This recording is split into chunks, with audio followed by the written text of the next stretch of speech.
Good morning, students of class 12th. Today, we will begin with the lesson Lost Spring, written by Anis Jung. आज हम एक नया lesson शुरू करेंगे जिसका नाम है Lost Spring. These excerpts are taken from the author's book Lost Spring Stories of Stolen Childhood. This chapter is divided into two parts, continuing the author's first-hand experience with poverty and traditions prevailing in some parts of India. यह जो lesson है अनीस जंग द्वारा लिखित किताब जो है Lost Spring Stories of Stolen Childhood से ली गई है और इसमें ये दो पार्ट में है. इसमें जो मतलब जो फर्स्ट हैंड एक्सपीरियंस जो गरीबी जो भारत में जो गरीबी है और जो प्रिवेलिंग ट्रेडिशंस हैं उसके बारे में इन्होंने लिखा है. The first part describe the plight of a poor rag picker of Seemapuri. जो पहला पार्ट है इसमें एक गरीब रैक पिकर है जो कूड़े बटोरता है. इसका नाम है साहेब. उसके बारे में लिखा है सीमापुरी दिल्ली का रहने वाला है. The second part describe the miserable condition of a bangle maker. और दूसरी कहानी एक बैंगल मेकर की है जो फिरोज़ाबाद में रहता है. उसका नाम है Mukesh. Sahib is a rack picker from Seemapuri. Sahib जो है एक रैक पिकर है. जैसे पहले बताए रैक पिकर मतलब जो कूड़ा बटोरने वाला है. वो सीमापुरी दिल्ली में रहता है. He has a simple dream. He believes in promises made to him. वो बहुत ही साधारण सा व्यक्ति है और अपने सपनों पर विश्वास करता है. मुकेश जो है he is a boy belonging to a family of bangle makers. Bangle मतलब चूड़ी बनाने वाला एक परिवार है फिरोज़ाबाद का. वहाँ का ही उस परिवार से ये मुकेश है. His dream of breaking away the tradition becoming a motor mechanic. वो नहीं चाहता कि हम वो बैंगल मेकिंग के बिज़नेस में आगे जाएं और वो एक मोटर मैकेनिक बनना चाहता है. जो नरेटर इस कहानी के वो अनीस जंग हैं. अब हम कहानी पर आते हैं. Sometimes I find a rupee in the garbage. यहाँ से कहानी शुरू होती है. तो ये अनीस जंग है, ये जो साहब है उससे बात कर रही हैं. तो उनको ये बताता है साहब कि कभी कभी हमको कूड़े में ₹1 मिल जाता है. What do you do this, why do you do this. कहती हैं आज ये काम तुम क्यों करते हो. आई आस्क्ड साहब whom I encountered every morning scrolling for gold in the garbage dumps of my neighborhood. तो ये हर सुबह इस लड़के को देखती हैं कि कूड़े में से आके कुछ ना कुछ बटोरने की कोशिश करता है. साहब left his home long ago, set amidst the green fields of Dhaka. His home is not even a distant memory. अब साहब जो है लड़का, छोटा लड़का है, ये ढाका से आया हुआ है. इसके परिवार आया है ढाका से, दिल्ली में रह रहा है. यहाँ पे कूड़ा बटोरने का काम कर रहा है. There were many storms and swept away the fields. वहाँ पे क्या है, ढाका से क्यों आगे, वहाँ पे बहुत ही आंधी पानी बारिश बहुत होती है. तो वहाँ से बाढ़ बहुत आती है. तो वहाँ पे रह नहीं पाए ये लोग, तो वहाँ से छोड़ के चले आए. His brother tells him that's why they left looking for gold in the big city. तो इसलिए यहाँ पे समृद्धि की खोज में दिल्ली आ गए. Gold in the big city मतलब यहाँ पे समृद्धि की खोज में दिल्ली आ गए. I have nothing else to do, he mutters looking away. तो कहता है, बताता है ये जो साहब है अनीस जंग को बताता है कि हमें कुछ और करने को काम नहीं है. Go to school I say glibly, realising immediately how hollow the advice must sound. तो उसको सलाह देती है तुम स्कूल क्यों नहीं जाते. तो तब तुरंत उनके दिमाग में ये आता है कि जो इस लड़का इतने गरीबी में रह रहा है वो स्कूल कैसे जा पाएगा. There is no school in my neighborhood. When they build one, I will go. तो ये कहता है कि मेरे अड़ोस पड़ोस से कोई स्कूल नहीं है. जब कोई नया स्कूल बनेगा तब हम जाएंगे. If I start a school, will you come? I ask, half joking. तो कहती हैं कि अगर हम स्कूल बनाते हैं तो तुम आओगे क्या. Yes, he says smilingly proudly. तो वो कहता है हाँ आएंगे. A few days later, I see him running up to me. Is your school ready? तो कुछ दिनों बाद वो दौड़ के इनके पास आता है, पूछता है कि क्या आपका स्कूल बन गया है. It takes longer to build a school, I say, embarrassed at having made a promise that was not meant.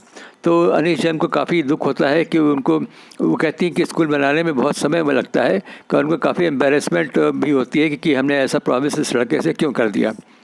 After months of knowing him, I asked him his name.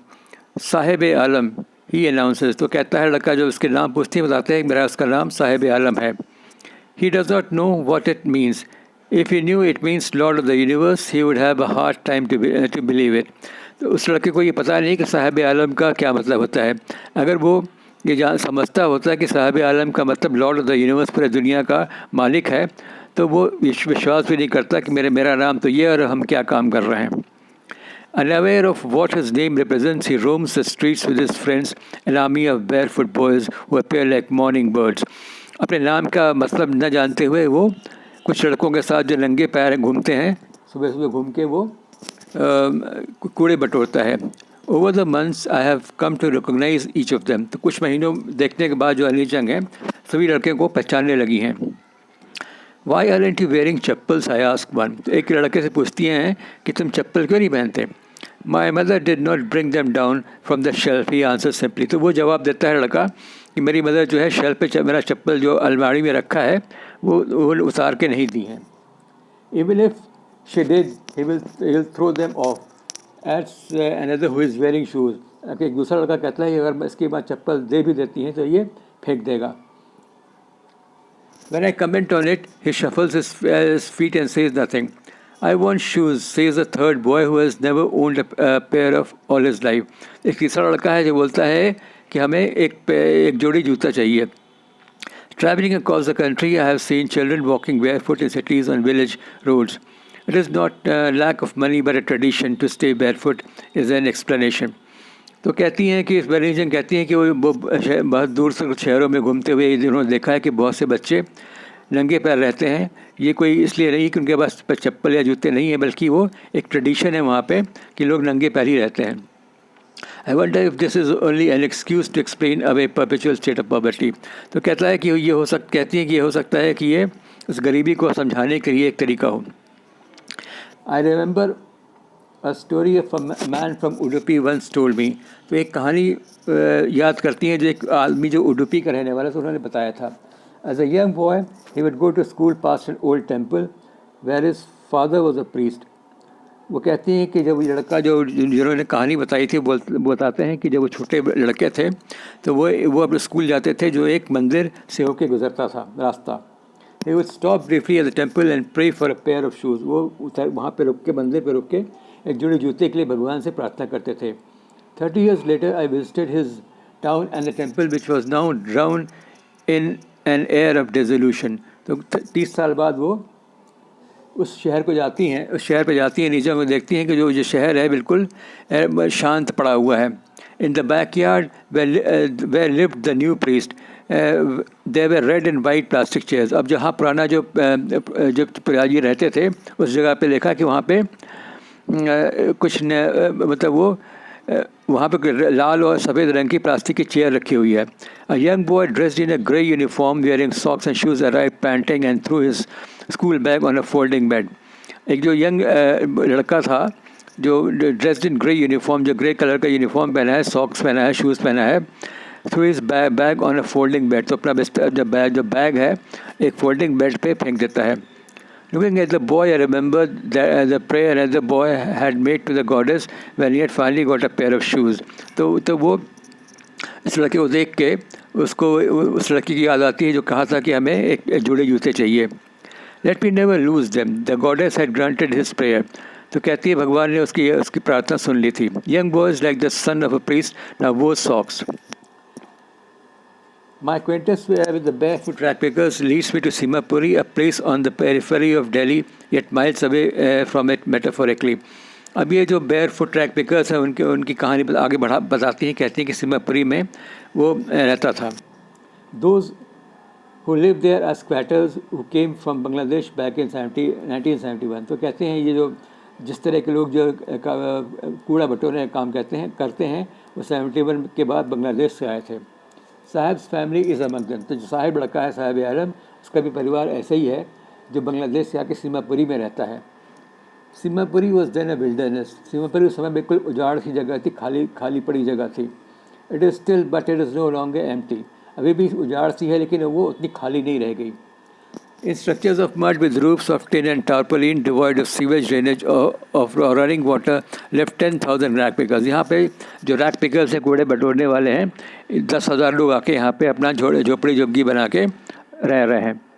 They have lived here for more than 30 years without an identity, without permits or with ration card।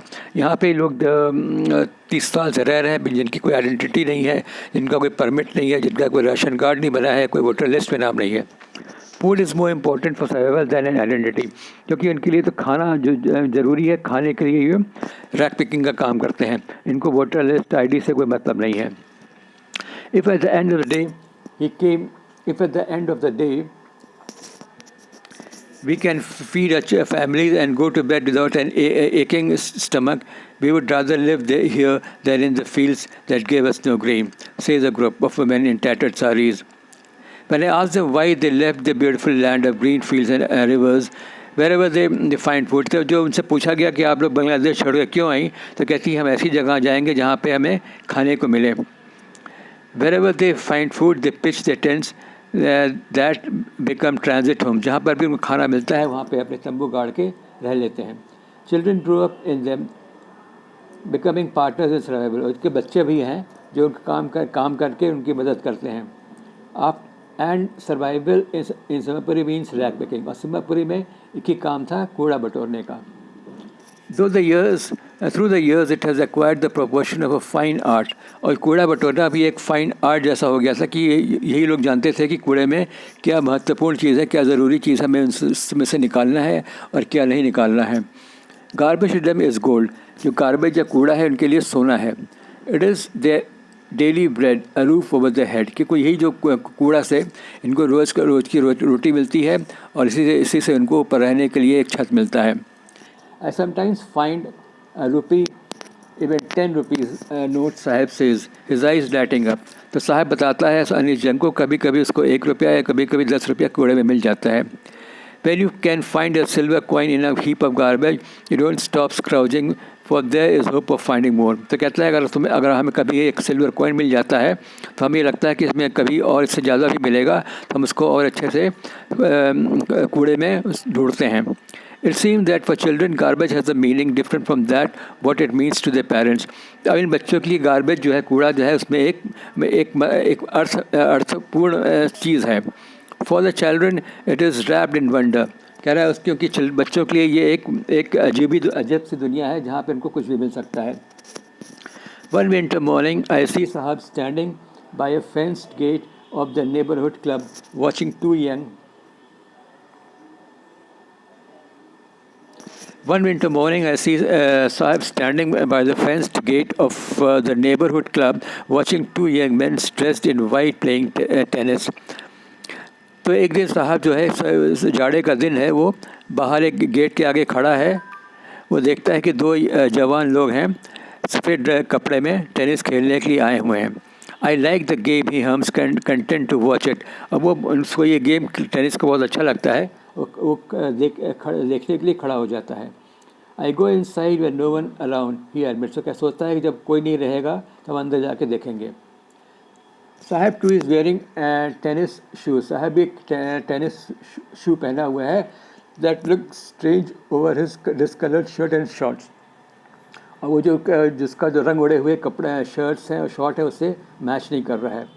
Someone gave them to me, he says in the manner of explanation। वो कहता है किसी ने ये जूता उसको दे दिया था। The fact that they are discarded shoes of some rich boy who perhaps refused to wear them because of a hole in one of them। वो कहता है कि किसी अमीर लड़के का फेंका हुआ जूता है जो कि इसमें एक छेद हो जाने की वजह से उसने फेंक दिया था। For one who has walked barefoot, even shoes with a hole is a dream come true। वो कहता है कि एक ऐसे लड़के के लिए जिसने कभी जूता पहना ना हो, नंगे पैर ही घूमता हो, उसके लिए एक छेद वाला जूता भी एक सपने को पूरा करने जैसा है। This morning Sahab is on his way to the milk booth। In his hand is a steel canister। I now work in a tea stall down the road। अब साहब जो एक दिन सवेरे क्या होता है, अनिल जंग देखती हैं ये जो सामने जो साहब है एक मिल्क बूथ पे जा रहा है, उसके हाथ में एक स्टील का कैनिस्टर है या बर्तन है। वो कहता है कि I now work in a tea stall. कह रहा अब हम एक टी स्टॉल पे काम करते हैं। He says pointing in the distance. I am paid 800 rupees and all my meals. कह रहा है हमें 800 रुपया मिलता है और हमें दिन में सारा खाना मिलता है। Does he like the job I asked. तो अनिल चंद पूछते हैं क्या तुम्हें ये काम पसंद है? His face I see has lost the carefree look. अब उस अनिल चंद को लगता है कि जो पहले जो केयर फ्री जो लुक था फेस के ऊपर, स्वतंत्रता वाला, आज़ादी वाला, वो अब नहीं है। अब वो एक बंधन में बंध गया है। The steel canister seems heavier than the plastic bag he would carry so lightly. अब जो स्टील का जो बर्तन लिया है, उसको जो प्लास्टिक बैग का जो प्लास्टिक में के बैग में जो कूड़ा करकट बटोरता था, उससे वो भारी लग रहा है।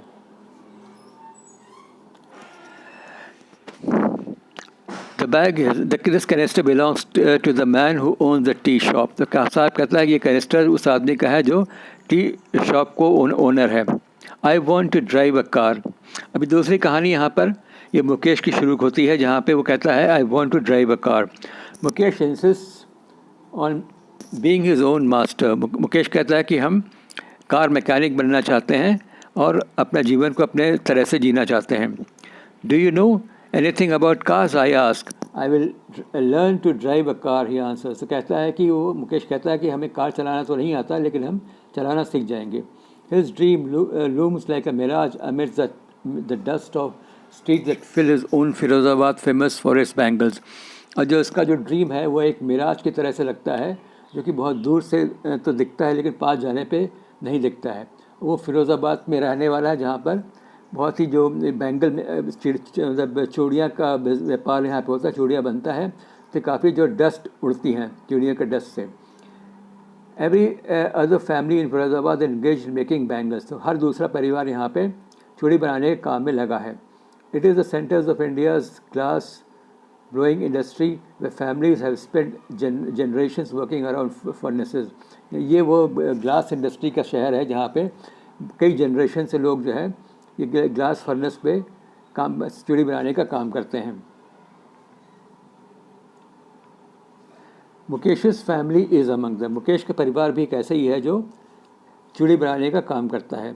None of them know that it is illegal for children like him to work in the glass furnace. उनको ये पता नहीं है कि ग्लास फर्नेस में बच्चों का काम करना प्रतिबंधित है, जहाँ पे बहुत हाई टेम्परेचर होता है, गर्मी बहुत होती है। इफ़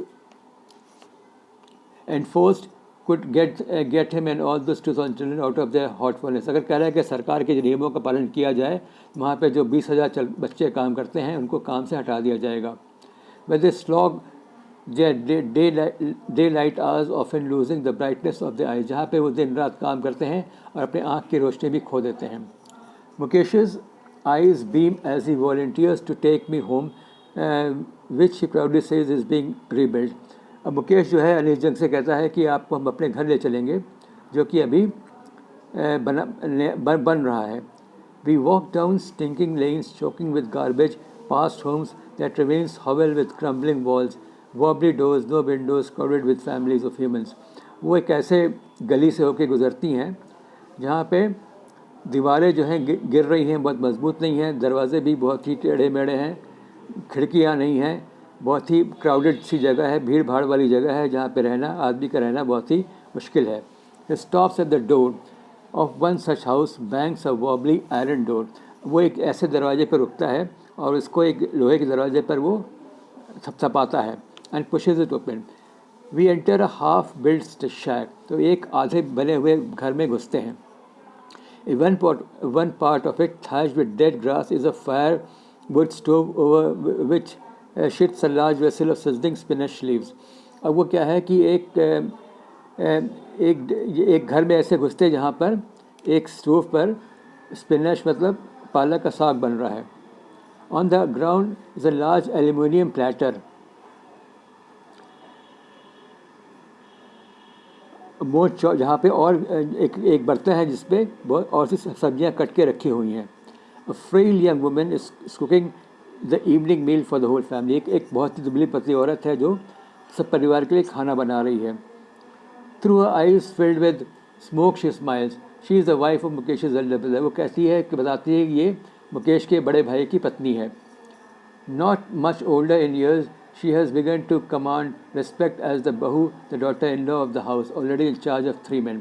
अब ये क्या है कि ये her husband Mukesh and their father. अब ये मुकेश के बड़े भाई की वाइफ है, ये जो है कम उम्र की है, लेकिन उसने जो है अपने घर का सारा काम कर दिया है और अपने हस्बैंड, अपने फादर इन लॉ, अपने ससुर और मुकेश का वो देखभाल यही करती है.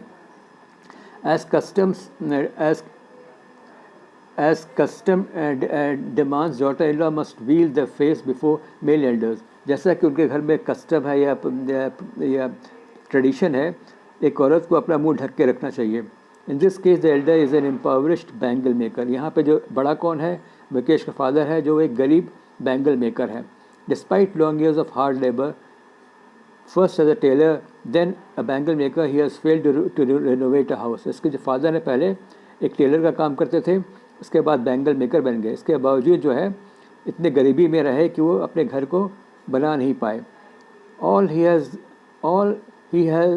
Manage to do is to teach them what he knows, the art of making bangle. तो अपने बच्चों को वो केवल एक ही काम सिखा पाए हैं, चूड़ियाँ बनाने का. It is his karma, his destiny, says Mukesh's grandmother. Mukesh की ग्रैंड मदर कहती हैं कि ये उनके कर्म है, उनका ये डेस्टिनी है, उनका ये who has watched her own husband go blind with the dust. वो अपने हस्बैंड को देखी हैं कि वो बैंगल के काम करते करते उनकी आंखें खराब हो गई हैं. Can a gold given lineage ever be broken? She implies, born in the caste of bangle makers, they have seen nothing but bangles in the house. एक बैंगल मेकर के जाति में पैदा होने के कारण वो सिर्फ बैंगल मेकिंग के अलावा और के काम ये लोग देखे नहीं हैं.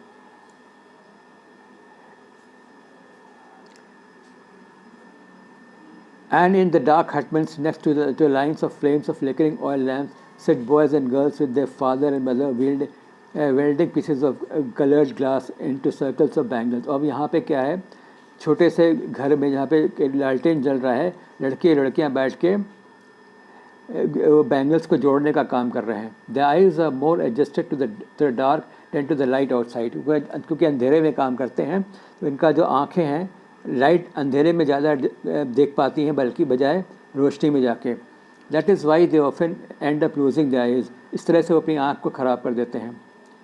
Savita, a young girl in a drab pink dress, sits alongside an elderly woman. जो सविता है बहू जो है वो ये एक डार्क पिंक ड्रेस पहन के एक एल्डरली बूढ़ी औरत उसके बगल में बैठती है, शोल्डरिंग पीसेज ऑफ ग्लास, और बैठ के जो ग्लास के टुकड़े हैं उनको शोल्डर कर रही है, जोड़ रही है. As a hands move mechanically like the tongs of a machine, I wonder if she knows the sanctity of the bangle she helps make. अब ये वाली जंग लिखती हैं कि वो जो उसको ये जो चूड़ी का जो महत्व है उसको इसके बारे में पता नहीं है कि लोग हिंदू औरतें जो हैं इसको सुहाग का एक बहुत बड़ा हिस्सा मानती हैं. It will dawn on her suddenly one day when her head is draped with red veil, her hands dyed red and henna. उसको जो लड़की है उसको तब ये बात समझ में आएगी, कहती हैं जब उसकी शादी होगी कि हाथ पे मेहंदी लगेगी और वो लाल चूड़ियाँ पहनेगी.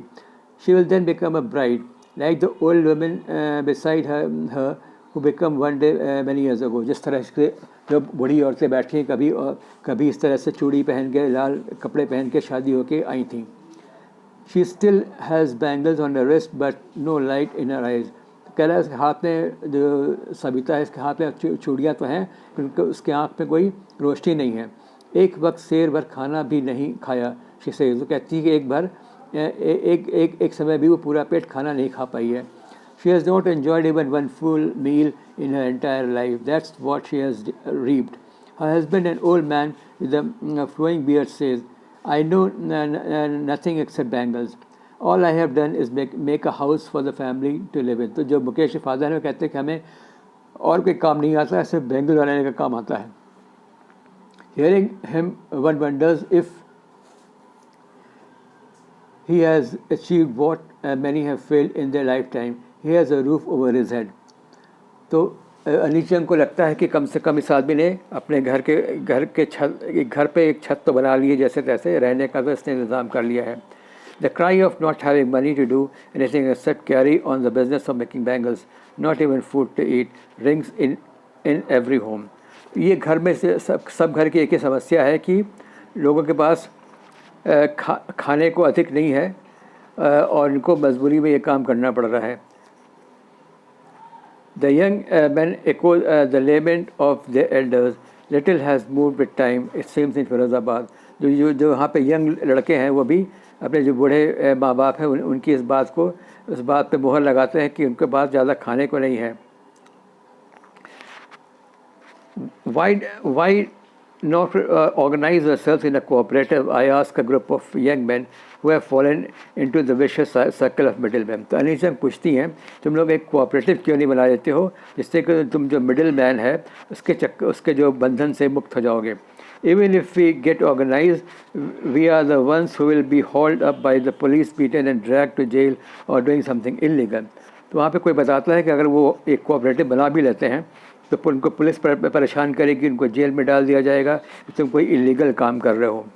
There is no leader among them, no one who could help them see things differently. वो कहता है कि वहाँ पे उनका कोई ऐसा नेता नहीं है जो उनको गाइड करे और उनके समस्याओं से लड़ने में मदद करे। Their fathers are tired as they are. उनके पेरेंट्स हैं वो भी काफ़ी थक गए हैं। Listening to them, I see two distinct worlds. One of the family caught in a web of poverty, burdened by the stigma of caste in which they are born, the other a vicious circle of the साहूकार, the middlemen, the policemen. अब ये सब हालात, उनके हालात को देख के अनिल जंग को दो बातें समझ में आती हैं। एक तो ये कि एक ऐसा परिवार है जो गरीबी के बंधन में बंध गया है और उसको अपनी जाति का स्टिग्मा मतलब उन जाति का जो एक मतलब बड़ी छोटी जाति को बुरी नज़र से देखा जाता है वो उनके ऊपर धब्बा लगा हुआ है। और दूसरा एक साहूकारों का जो साहूकार हैं, जो मिडिल मैन हैं, जो पुलिस के लोग हैं, वो ब्यूरोक्रेट्स हैं, पॉलिटिशियंस जो इनको दबा के रखते हैं अपने स्वार्थ को सिद्ध करने के लिए। Together they have impose the baggage on the child that he can not be put down. तो ये सब मिलके जो पुलिस, साहूकार और ब्यूरोक्रेट्स, पॉलिटिशियंस हैं, ये उनको इन लोगों पे एक भार डाल दिए कि तुम्हें यही काम करना है, तुम और कुछ नहीं कर सकते। Before he is aware he accepts it as naturally as his father. To do anything else would mean to dare. अगर कोई और काम करने की कोशिश करते हैं ये लोग तो इसका मतलब ये होगा कि ये पुलिस को, ब्यूरोक्रेट्स को, साहूकार को चुनौती दे रहे हैं। And daring is not part of his growing up, जो कि बहुत ही मुश्किल काम होगा। When I sense a flash of it Mukesh I cheered, I want to be a motor mechanic. तो मुकेश उनको बताता है कि ये मोटर मैकेनिक बनना चाहता है। He repeats, I will go to a garage and learn. वो कहता है गैरेज जाके हम काम सीखेंगे। But the garage is long away from his house. लेकिन कहता है गैरेज जो है बहुत दूर है। I will walk he insists. फिर भी वो कहता है कि हम क्या है, कितना भी दूर हो हम पैदल जाएंगे, गैरेज जाके काम सीखेंगे। He is suddenly silent. No he says, staring at the ground. फिर वो चुप हो जाता है और ज़मीन की तरफ देखता है। In his small murmur there is an embarrassment that has not yet turn into regret. तो उसको दिमाग में एक एम्बेरसमेंट है। He is content to dream of cars that he sees hurtling down the streets of his town. Few aeroplanes fly over Firozabad. अब वो केवल जो है उसके लाइफ में बस यही है कि वो जो कारें सड़क पे दौड़ रही हैं उसको देखे, जो हवाई जहाज उड़ रहे हैं उनको देखा करे। This way we come to the end of this lesson, Lost Spring. Thank you.